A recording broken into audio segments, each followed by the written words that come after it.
लवणता।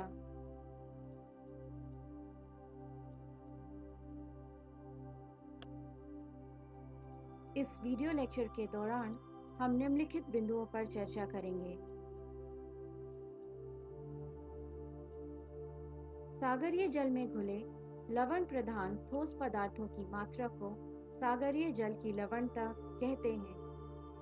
सागरीय जल में मुख्यतः 47 प्रकार के लवण पाए जाते हैं, जिसमें सोडियम क्लोराइड सर्वाधिक है। इसके अतिरिक्त मैग्नीशियम क्लोराइड, मैग्नीशियम सल्फेट तथा कैल्शियम सल्फेट भी प्रमुख हैं। लवणता का मापन प्रति 1000 ग्राम सागरीय जल के अनुपात में होता है। डिटमर के अनुसार सागरीय जल में औसतन प्रति 1000 ग्राम पर 35 ग्राम लवण पाए जाते हैं। डिटमर के अनुसार 35 ग्राम लवण में विभिन्न लवणों का अनुपात इस प्रकार होता है।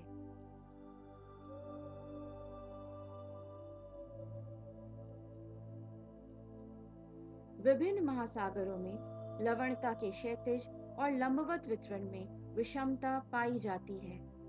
अटलांटिक महासागर में सामान्य लवणता 37.8 प्रति हजार, प्रशांत महासागर में 36.3 प्रति हजार तथा हिंद महासागर में 34.8 प्रति हजार है। लवणता के वितरण को प्रभावित करने वाले कारक।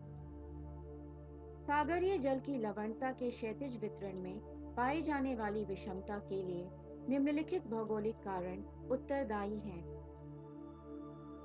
वाष्पीकरण का विषम प्रभाव। विषुवत रेखीय क्षेत्रों को छोड़कर अन्य उष्णकटिबंधीय क्षेत्रों में वाष्पीकरण का अत्यधिक प्रभाव पड़ता है, जिससे लवणता की मात्रा बढ़ जाती है। विषुवत रेखीय क्षेत्रों में अधिक वर्षा के कारण जल में लवणता की मात्रा कम हो जाती है। इसी प्रकार उच्च अक्षांशों में कम वाष्पीकरण के कारण लवणता अपेक्षाकृत कम हो जाती है। सागरीय जलधारा। गर्म जलधाराओं के कारण सागरीय जल की लवणता में वृद्धि हो जाती है, जबकि ठंडी जलधाराएं इसके प्रभाव में कमी ला देती हैं। उत्तरी अटलांटिक गर्म जलधारा और उत्तरी प्रशांत जलधारा द्वारा क्रमशः उत्तरी सागर और अलास्का के तट पर लवणता में वृद्धि की जाती है। बर्फ का पिघलना। उच्च अक्षांशीय क्षेत्रों में ऋतु परिवर्तन के कारण या अन्य कारणों से बर्फ के पिघलने से लवणता में कमी आ जाती है। तटीय आकृति। यदि तटरेखा सीधी हो तो लवणता का मिश्रण हो जाने से उसका प्रभाव कम हो जाता है, किंतु बंद या टेढ़ी मेढ़ी तटरेखा वाले सागरीय क्षेत्रों में लवणता का प्रभाव अधिक होता है। नदियों द्वारा लाया गया स्वच्छ जल। नदियों के मुहाने वाले सागरीय क्षेत्रों में लवणता में कमी पाई जाती है। ये नदियां अपने साथ स्वच्छ जल की विपुल राशि सागरों में प्रवाहित कर देती हैं, जिससे लवणता के प्रभाव में कमी आ जाती है। काला सागर में अधिक नदियों के गिरने के कारण लवणता कम पाई जाती है, जबकि कैस्पियन सागर में कम नदियों के गिरने के कारण यह अधिक पाई जाती है। ज्वालामुखी पदार्थों की अधिकता। ज्वालामुखी पदार्थों में लवण की मात्रा होती है, अतः ज्वालामुखी पदार्थ प्रधान क्षेत्रों में लवणता अधिक पाई जाती है। वायु दाब का प्रभाव। उच्च दाब के कारण जल का घनत्व बढ़ जाता है और अधिक घनत्व वाले जल की लवणता अधिक होती है। अक्षांशीय विस्तार का प्रभाव। लवणता के वितरण पर अक्षांशीय अवस्थिति का भी प्रभाव पड़ता है। दोनों ही गोलार्धों में 20 डिग्री से 40 डिग्री अक्षांश के बीच सर्वाधिक लवणता पाई जाती है। निम्न अक्षांश अर्थात विषुवतीय अक्षांश में अधिक वर्षा के कारण तथा उच्च अक्षांशों में हिम पिघलने के कारण लवणता की मात्रा कम होती है। लवणता के अक्षांशीय वितरण को दी गई तालिका की मदद से समझा जा सकता है।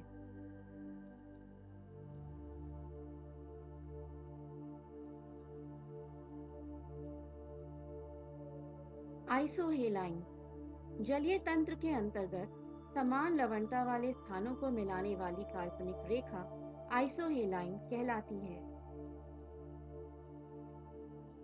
लवणता का क्षैतिज वितरण। लवणता के क्षैतिज वितरण की दृष्टि से विश्व को 4 भागों में बांट सकते हैं। अत्यधिक लवणता के क्षेत्र, जहां लवणता 40 प्रति हजार से अधिक है।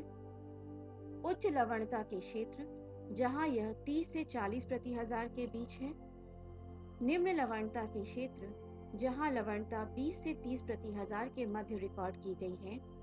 और अति निम्न लवणता के क्षेत्र, जहां यह 20 प्रति हजार से कम है। अत्यधिक लवणता के क्षेत्र। यह क्षेत्र मुख्यतः उष्णकटिबंध के बंद सागर या झील है। ये वो क्षेत्र हैं जहां वाष्पीकरण का तीव्र प्रभाव होता है तथा वाष्पीकरण के अनुपात में जल की आपूर्ति नहीं होती है। ऐसी स्थिति में लवण के अनुपात में वृद्धि होती है। इस प्रकार के लवणता प्रदेश मरुस्थलीय तथा अर्ध मरुस्थलीय जलवायु वाले प्रदेशों में पाए जाते हैं।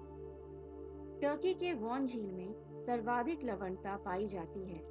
यह 330 प्रति हजार है। मृत सागर में 240 प्रति हजार तथा ग्रेट सॉल्ट लेक में 220 प्रति हजार लवणता पाई जाती है। इसके अतिरिक्त लाल सागर, पर्शिया की खाड़ी और कैस्पियन सागर के दक्षिणी भागों में लवणता की मात्रा 40 प्रति हजार से अधिक है। भूमध्य सागर में अफ्रीकी तट के किनारे तथा जिब्राल्टर की खाड़ी के पास अत्यधिक लवणता पाई जाती है। बॉलकश झील तथा अरल सागर भी अत्यधिक लवणता के क्षेत्र हैं। उच्च लवणता के क्षेत्र। इसके अंतर्गत भी मुख्यतः उष्ण और उपोष्ण कटिबंध के क्षेत्र आते हैं। भौगोलिक वितरण की दृष्टि से सभी महासागरों के 30 डिग्री अक्षांशों तक लवणता की मात्रा उच्च होती है। अपवाद है विषुवतीय क्षेत्र। अधिक लवणता की मात्रा उच्च अक्षांशों में भी देखने को मिलती है। यह क्षेत्र मुख्यतः 45 डिग्री से 50 डिग्री अक्षांशों के बीच दोनों गोलार्धों में अवस्थित है, लेकिन यह क्षेत्र उत्तरी अटलांटिक प्रवाह तथा उत्तरी प्रशांत प्रवाह तक ही सीमित है। दक्षिणी गोलार्ध में तुलनात्मक दृष्टि से लवणता की मात्रा का प्रभाव कम होता है, क्योंकि वृहत महासागर में जल मिश्रित हो जाता है। उष्ण तथा उपोष्ण कटिबंधीय क्षेत्रों में वाष्पीकरण के अधिक प्रभाव के कारण तथा वर्षा की कम मात्रा के कारण अधिक लवणता का विकास हुआ है। लेकिन यहाँ अत्यधिक लवणता नहीं पाई जाती है, क्योंकि यहाँ पर जलीय क्षेत्र का आकार वृहत होता है और जल का सम्मिश्रण हो जाता है। पुनः इन क्षेत्रों में उच्च अक्षांशीय क्षेत्रों के ठंडे जल का भी प्रभाव पड़ता है। निम्न लवणता के क्षेत्र। इसके अंतर्गत 3 प्रकार के क्षेत्र आते हैं। विषुवतीय क्षेत्र, जो सभी महासागरों में 5 डिग्री उत्तरी और दक्षिणी अक्षांशों के मध्य स्थित हैं। उच्च अक्षांशीय क्षेत्र, जो 30 डिग्री से 45 डिग्री अक्षांश के मध्य है, और 55 डिग्री अक्षांश से आगे आर्कटिक सागर तक का क्षेत्र। दक्षिणी गोलार्ध में यह प्रभाव अंटार्कटिका के मग्न तटीय क्षेत्र तक देखने को मिलता है।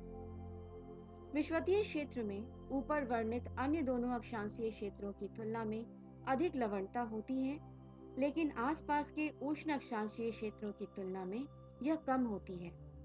इसका कारण इस प्रदेश में होने वाली संवहनिक वर्षा तथा अनेक बड़ी नदियों का सागर में गिरना है। इन नदियों में जायरे और अमेज़न का प्रमुख स्थान है। जायरे के मुहाने पर लवणता मात्र 12 से 15 प्रति हजार है। उच्च अक्षांशीय क्षेत्रों में निम्न लवणता का प्रमुख कारण वाष्पीकरण का न्यून प्रभाव है। यही कारण है कि जो अक्षांशीय वृद्धि होती है, त्यों-त्यों लवणता में कमी होती जाती है, पछुआ हवा के प्रभाव से उत्पन्न जलधारा के क्षेत्र को छोड़कर। अतः आर्कटिक सागर में औसत लवणता 20 प्रति हजार हो जाती है। लवणता के कम प्रभाव का एक कारण हिमशिला खंडों का आना तथा अनेक नदियों द्वारा बड़ी मात्रा में स्वच्छ जल का लाया जाना है, जैसे सेंट लॉरेंस नदी, राइन आदि। काला सागर में भी निम्न लवणता पाई जाती है, क्योंकि इसमें अनेक नदियां आकर गिरती हैं। अति निम्न लवणता के क्षेत्र, इसके अंतर्गत उच्च अक्षांशों के बंद सागर और झीलें आती हैं। यह वे क्षेत्र हैं जहां वाष्पीकरण का प्रभाव न्यून है और नदी तथा हिमानी द्वारा बड़ी मात्रा में स्वच्छ जल लाया जाता है। ऐसी स्थिति में लवणता का प्रभाव न्यून होता है। इसके अंतर्गत काला सागर, उजला सागर, हडसन की खाड़ी जैसे क्षेत्र आते हैं। इन क्षेत्रों में लवणता का औसत प्रभाव 11 से 13 प्रति हजार पाया जाता है। बाल्टिक सागर में गॉथलैंड के पास सबसे कम लवणता मापी गई है। यह मात्र 6 से 7 प्रति हजार है तथा लगभग स्वच्छ जल है। लवणता का लंबवत वितरण। लवणता के लंबवत वितरण में भी असमानता पाई जाती है। विषुवतीय क्षेत्रों में सतह के ऊपर कम लवणता होती है, लेकिन नीचे के जल में लवणता का प्रभाव अधिक होता है। अधिक घनत्व के कारण जल नीचे बैठता रहता है और वर्षा के कारण स्वच्छ जल ऊपरी भाग में अधिक प्रभाव डालता है। मध्य अक्षांशीय क्षेत्रों में 200 फैथम की गहराई तक लवणता में वृद्धि होती है, लेकिन उसके बाद लवणता का प्रभाव कम होने लगता है। इसका प्रमुख कारण उपसतही जलधारा है, जो उच्च अक्षांशों से मध्य अक्षांशों की तरफ चलती है। उच्च अक्षांशीय क्षेत्रों में गहराई में वृद्धि के साथ लवणता में वृद्धि होती है। दिए गए मॉडल में लवणता का लंबवत वितरण देखा जा सकता है।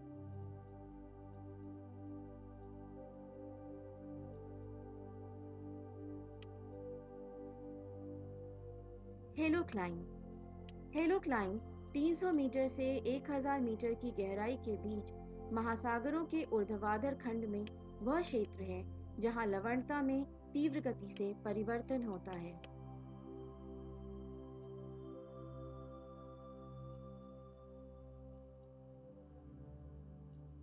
धन्यवाद।